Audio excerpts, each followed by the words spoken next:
चलिए जानते हैं आज देश और दुनिया की सिलेक्टेड काम की और महत्वपूर्ण 25 बड़ी खबरों को फटाफट अंदाज में। पर अभी तक आपने इस वीडियो को लाइक नहीं किया है तो लाइक कर दें और इस चैनल को सब्सक्राइब कर दें। राहुल बाबा प्रधानमंत्री बनने के लिए 56 इंच सीना चाहिए, यूपी में बोले केंद्रीय गृह मंत्री अमित शाह। कहा ये परचून की दुकान नहीं जो गठबंधन वाले बारी बारी से बन जाएंगे पीएम। ये इतना बड़ा देश है, इसे चलाने के लिए मजबूत 56 इंच के सीने वाला प्रधानमंत्री चाहिए। नरेंद्र मोदी को तीसरी बार पीएम बनाइए, 6 महीने में भारत का होगा पीओके। सीएम योगी का बड़ा ऐलान। लोकसभा चुनाव के 5वें चरण के लिए थमा प्रचार का शोर। यूपी, बिहार, महाराष्ट्र समेत 8 राज्यों की 49 सीटों के लिए कल होगा मतदान। 5वें चरण में राजनाथ सिंह, राहुल गांधी और स्मृति ईरानी समेत कई दिग्गजों की किस्मत ईवीएम में होगी। दिल्ली की नॉर्थ सीट से कांग्रेस और इंडिया ब्लू के प्रत्याशी कन्हैया कुमार को प्रचार के दौरान व्यक्ति ने मारा थप्पड़। माला पहनाने के बहाने से आया था, वहीं कन्हैया के समर्थकों ने की हमलेवार की पिटाई। पीएम मोदी और अमित शाह की बातों पर कोई भरोसा नहीं करता है। रामलला को फिर से टेंट में लाने वाले बयान पर राजस्थान के पूर्व सीएम अशोक गहलोत ने साधा निशाना। बोली राम मंदिर तो सुप्रीम कोर्ट के आदेश पर बना है, वो घबराए और बौखलाए हुए हैं, इसलिए ये सब उनके मुंह से निकलता है। लोकसभा चुनाव के लिए दिल्ली में 25 मई को होगी वोटिंग। इससे पहले 85 साल से ज्यादा उम्र के लोगों के लिए घर से वोट डालने की प्रोसेस हुई शुरू। इसी क्रम में चुनाव आयोग के अधिकारियों ने पूर्व पीएम मनमोहन सिंह, पूर्व उपराष्ट्रपति हामिद अंसारी और पूर्व केंद्रीय मंत्री मुरली मनोहर जोशी के घर जाकर डलवाए वोट। बच्चों की मानसिक सेहत बिगाड़ रही मोबाइल की लत, इसके चलते डिप्रेशन में आकर देश भर में बच्चों के आत्मघाती कदम उठाने जैसी घटनाएं आ रही सामने। मुंबई इंडियंस के कप्तान हार्दिक पांड्या पर लखनऊ सुपर जोन्स के खिलाफ खेले गए मुकाबले में स्लो ओवर रेट के कारण लगा एक और मैच का बैन। आईपीएल के अगले सीजन में नहीं खेल सकेंगे पहला मैच। साथ ही बीसीसीआई ने 30 लाख का जुर्माना भी लगाया। मुसलमानों के लिए चाहिए आरक्षण तो चले जाओ पाकिस्तान। असम के सीएम हेमंत बिस्वा शर्मा ने मुस्लिम रिजर्वेशन पर आरजेडी सुप्रीमो लालू यादव को दिया जवाब। कहा अब जाग चुका है, हिंदू धर्म के आधार पर नहीं होने देगा रिजर्वेशन। 3 महीने बाद घर लौटे टीवी सीरियल तारक मेहता का उल्टा चश्मा एक्टर गुरचरण सिंह बोले दुनिया से दूर आध्यात्मिक सफर पर निकला था। इन 25 दिनों में अमृतसर, लुधियाना समेत कई शहरों के गुरुद्वारों के किए दर्शन।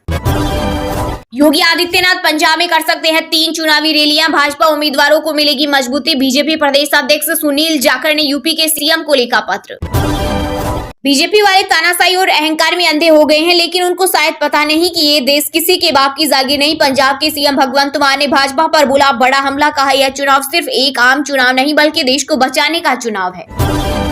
पतंजलि की दवाओं के लाइसेंस पर लगा बैन हटा। उत्तराखंड की धामी सरकार ने 14 प्रोडक्ट का लाइसेंस किया था रद्द। कमेटी की रिपोर्ट के बाद आदेश रोका। खुद को हिंदू सम्राट कहलाना पसंद करते हैं पीएम मोदी, फिर ये डर क्यों? कांग्रेस नेता दिग्विजय सिंह ने पूछे सवाल। साथ ही कहा मोदी जी सनातन धर्म इतना कमजोर नहीं। कांग्रेस के 60 साल के शासन में क्या हिंदू खतरे में था या फिर मुगल शासन में हिंदू खतरे में थे? सराफा बाजार में इस हफ्ते सोने चांदी में रही तेजी। सोना फिर 73,500 रुपए के करीब पहुंचा, वहीं चांदी भी 3,108 रुपए हुई महंगी। के सीएम योगी ने मुस्लिम लीग से की कांग्रेस के घोषणा पत्र की तुलना। कहा जो कांग्रेस है वह महात्मा गांधी या वल्लभ भाई पटेल की पार्टी नहीं बल्कि राहुल और सोनिया की पार्टी है। 20 मई को बंद रहेगा शेयर बाजार। सोमवार को मुंबई में लोकसभा चुनाव के चलते रहेगा ट्रेडिंग हॉलीडे। महिलाओं के अपमान पर केजरीवाल चुप क्यों? स्वाति मालीवाल केस में बीजेपी अध्यक्ष जेपी नड्डा बोले दिल्ली सीएम हो गए बेनकाब। आम आदमी पार्टी झूठ की बुनियाद पर बनी पार्टी है और इसकी विश्वसनीयता शून्य नहीं माइनस में है।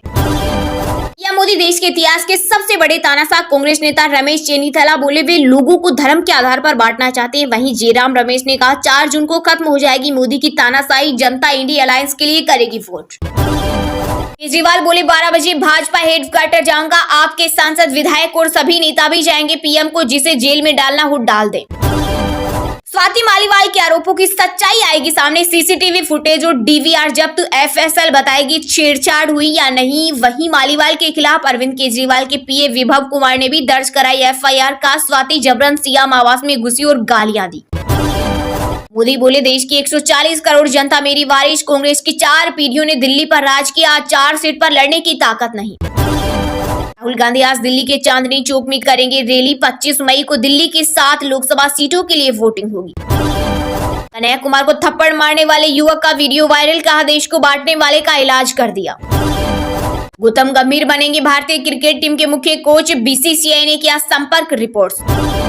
संविधान को बदला नहीं जा सकता। कांग्रेस सिर्फ केंद्रीय मंत्री नितिन गडकरी का विपक्ष पर हमला।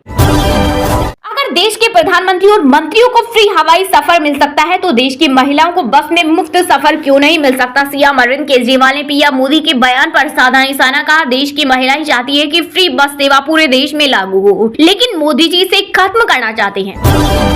आम लोगों की हुई बल्ले बल्ले मधुमेह, दिल, लीवर व एलर्जी समेत सरकार ने घटाई 41 दवाओं की कीमतें। राष्ट्रीय औषधि मूल्य निर्धारण प्राधिकरण ने लिया बड़ा फैसला। आपको बता दें कि देश में 10 करोड़ से ज्यादा शुगर और 8 करोड़ से ज्यादा लोग बीपी से ग्रस्त हैं।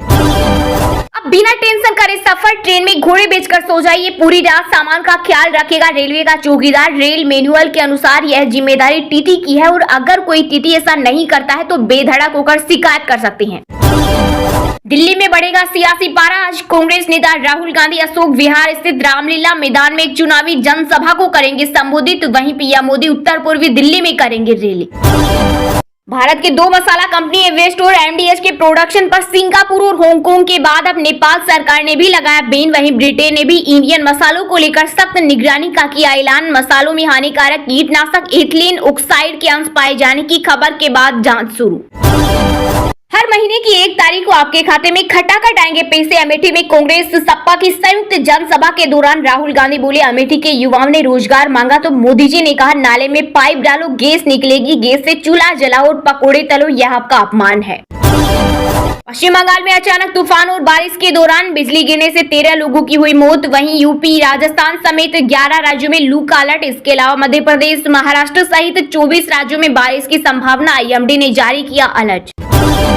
केजरीवाल जहां भी जाएंगे लोगों को दिखेगी बड़ी बोतल। दिल्ली शराब घोटाले पर बोले केंद्रीय मंत्री अमित शाह। साथ ही आरक्षण को लेकर कहा, जब तक बीजेपी का एक भी सांसद है तब तक SC, ST और OBC आरक्षण को कोई हाथ नहीं लगा सकता। मोदी से बड़ा आरक्षण का समर्थक कोई नहीं है।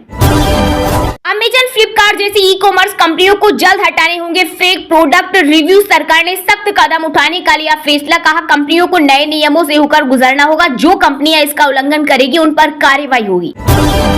चारों धाम में श्रद्धालुओं की भारी भीड़ को देखते हुए 31 मई तक नहीं होगा VIP दर्शन। ऑफलाइन रजिस्ट्रेशन भी 3 दिन बंद। उत्तराखंड की धामी सरकार ने जारी किया आदेश। साथ ही मंदिरों से 50 मीटर के दायरे में नहीं बना सकेंगे रील्स और वीडियो। ऑल टाइम हाई पर पहुंची चांदी। वहीं सोने में आई गिरावट। IBJ की वेबसाइट के मुताबिक कारोबार के दौरान 10 ग्राम सोना 51 रुपए सस्ता होकर 73,387 रुपए का हो गया। वहीं चांदी 41 रुपए महंगी होकर 86,271 रुपए प्रति किलोग्राम पर पहुंच गई। अपनी इज्जत बचाने के लिए कांग्रेस ने मिशन 50 रखा। फतेहपुर में चुनावी रैली में बोले पीएम मोदी। कहा, जहां भी कांग्रेस सरकार वहां दलितों, पिछड़ों का आरक्षण मुसलमानों को देना शुरू कर दिया। IPL 2024 में प्लेऑफ की 3 टीमें तय। Kolkata night Riders, Rajasthan Royals और सनराइजर्स हैदराबाद हुई क्वालिफाई। वहीं चौथे स्थान के लिए आज चेन्नई बेंगलुरु के बीच होगा नॉकआउट मुकाबला। लोक परलोक को सुधारने के लिए कमल को दीजिए वोट। अयोध्या में सीएम योगी आदित्यनाथ ने की जनता से अपील। साथ ही कहा, सपा और कांग्रेस सरकार रहते हुए नहीं बन पाता राम मंदिर। इंडी गठबंधन पर जमकर बरसे पीएम मोदी। कहा, कांग्रेस के नेताओं ने रायबरेली की जनता से कहा है कि यहाँ के लोग प्रधानमंत्री चुनेंगे। यह सुनते ही सपा शहजादे अखिलेश यादव का दिल टूट गया। बस आंसू नहीं निकले क्योंकि वे खुद पीएम बनने के हसीन सपने देख रहे थे। भारत में श्रम बाजार सूचक बेहतर हुए। अर्थव्यवस्था के करीब 7% की दर से बढ़ने का अनुमान। संयुक्त राष्ट्र की रिपोर्ट के अनुसार भारतीय अर्थव्यवस्था के लिए पूर्वानुमान है कि यह साल 2024 में 6.9% की विकास दर से बढ़ेगी और 2025 में यह 6.6% रहेगी।